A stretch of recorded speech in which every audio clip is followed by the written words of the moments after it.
परिचय। अमित, तुम क्या कर रहे हो?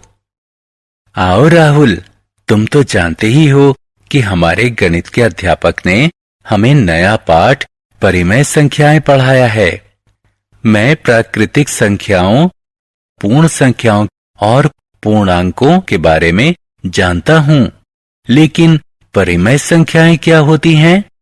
यह संख्याएं अंश और हर के रूप में होती हैं, जिसका अंश शून्य या कोई धनात्मक पूर्णांक होता है और जिसका हर एक धनात्मक पूर्णांक होता है। मैं समझा नहीं? आओ, मैं तुम्हें समझाता हूं।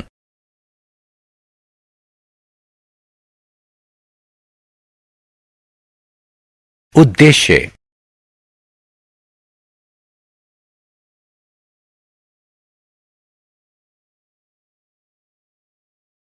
परिमेय संख्याओं को परिभाषित करना, समान परिमेय संख्याओं को लिखना, परिमेय संख्याओं की तुलना करना, परिमेय संख्याओं को उनके मानक स्वरूप में परिवर्तित करना, परिमेय संख्याओं का जोड़, व्यावकलन, गुणन और भाग करना। परिमेय रेशनल संख्या की परिभाषा। रेशनल शब्द की उत्पत्ति रेशियो यानी अनुपात से हुई है।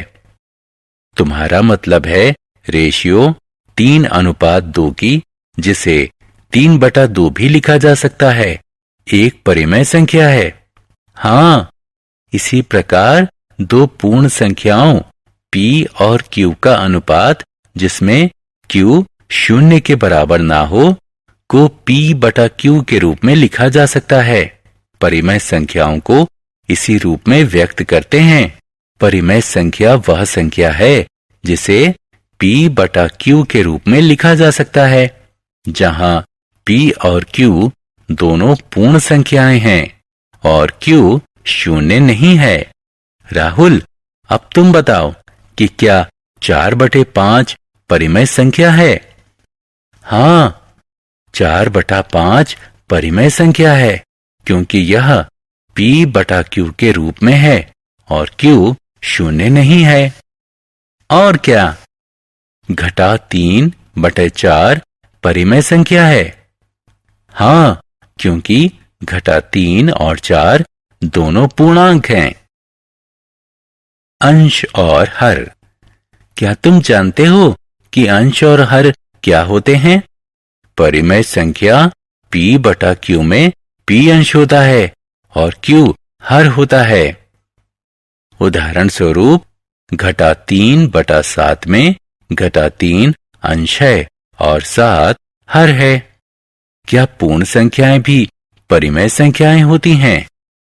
हाँ, उदाहरण स्वरूप, पूर्ण संख्या घटा 5 एक परिमेय संख्या है, क्योंकि आप इसे घटा 5/1 के रूप में लिख सकते हैं। इसी प्रकार पूर्ण संख्या 0 एक परिमेय संख्या है, क्योंकि इसे 0/2 या 0/7 के रूप में लिखा जा सकता है। समान परिमेय संख्याएं। अब मैं तुम्हें समान परिमेय संख्याओं के बारे में बताऊंगा। इस परिमेय संख्या को देखो।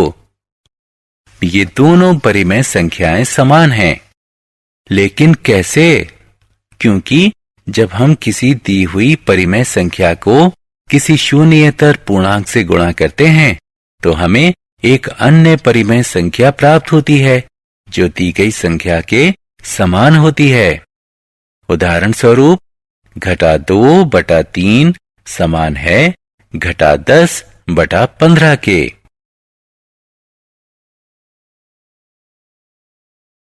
धनात्मक और ऋणात्मक परिमेय संख्याएं।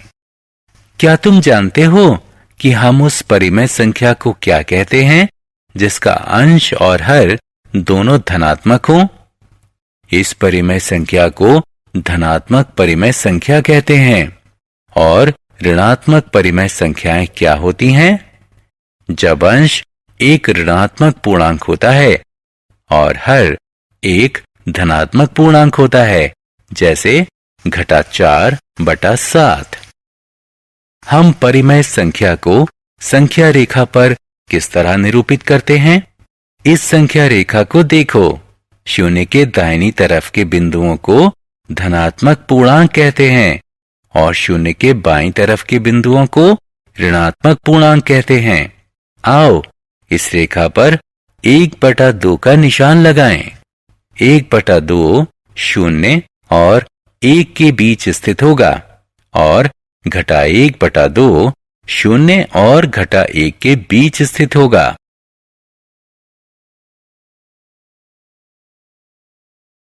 मानक रूप।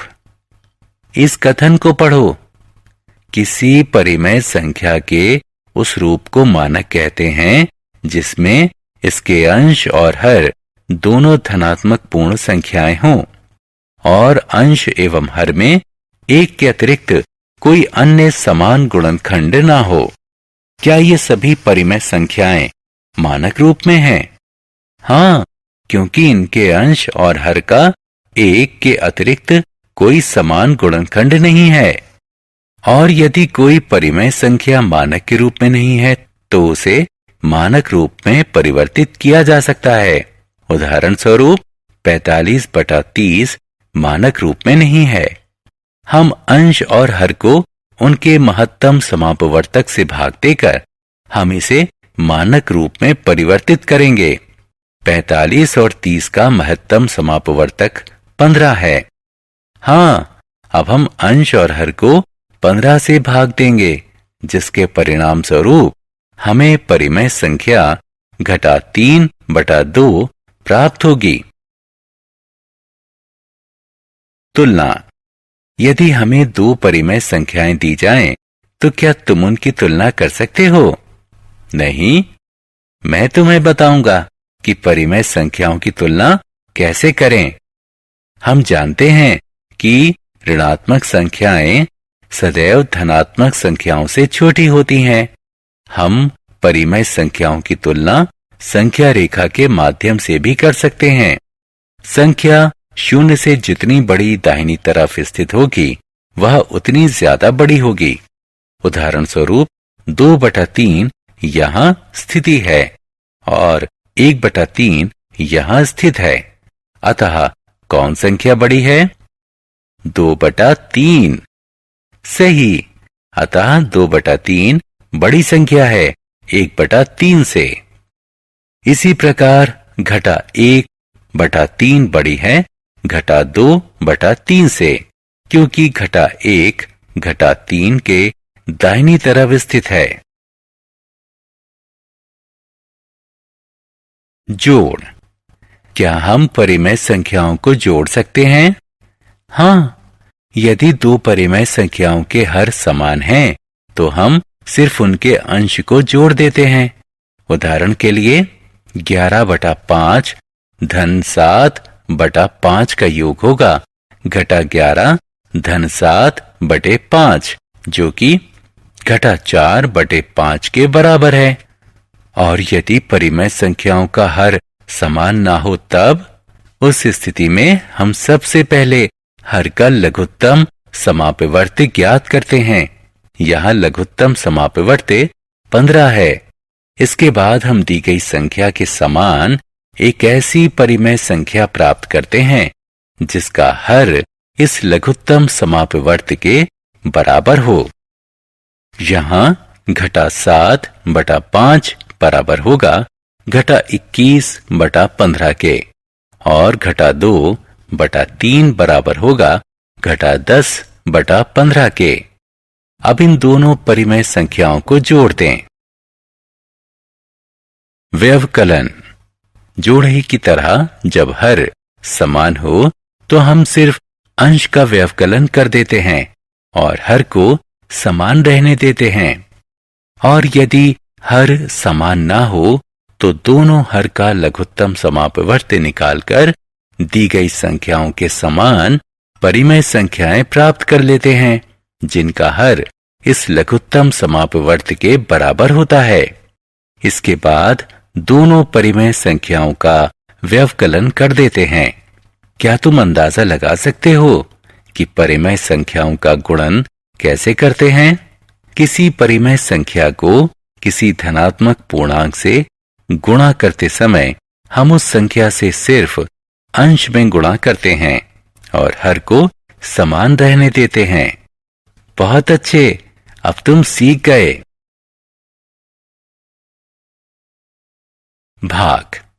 भाग शुरू करने से पहले मैं तुम्हें व्युत्क्रम या गुणनात्मक प्रतिलोम के बारे में बताऊंगा। ये व्युत्क्रम क्या होता है? आओ एक उदाहरण से समझें। 2/7 का व्युत्क्रम 7/2 है।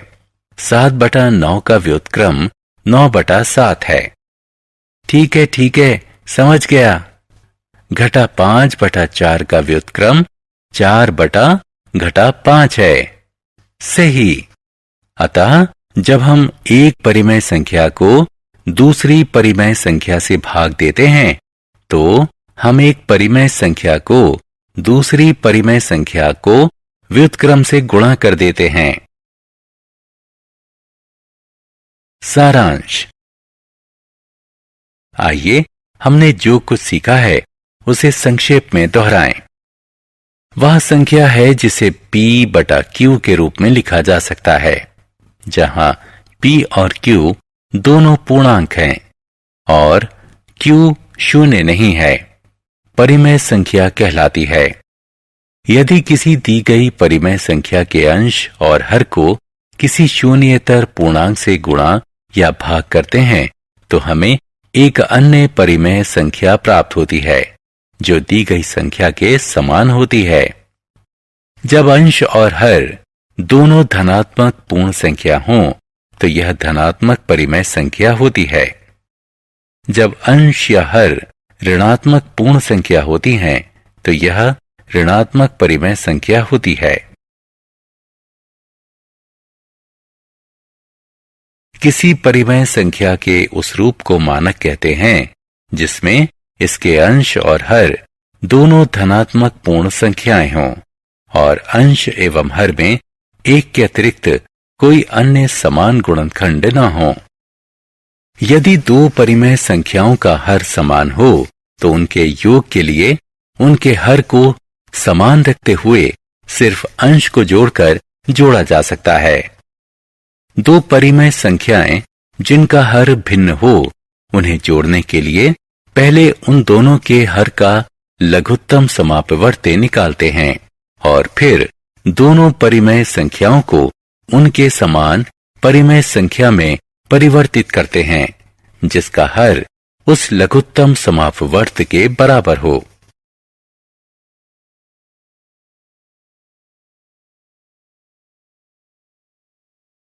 दो परिमेय संख्याओं के व्यवकलन के लिए हम जिस संख्या को घटाते हैं उसके योज्य प्रतिलोम को उस संख्या से जोड़ देते हैं।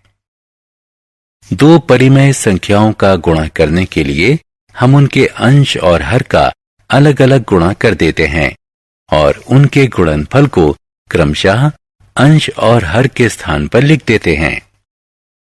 किसी दी गई परिमेय संख्या को किसी शून्येतर परिमेय संख्या से भाग देने के लिए हम उसे संख्या के व्युत्क्रम को दी गई संख्या से गुणा कर देते हैं।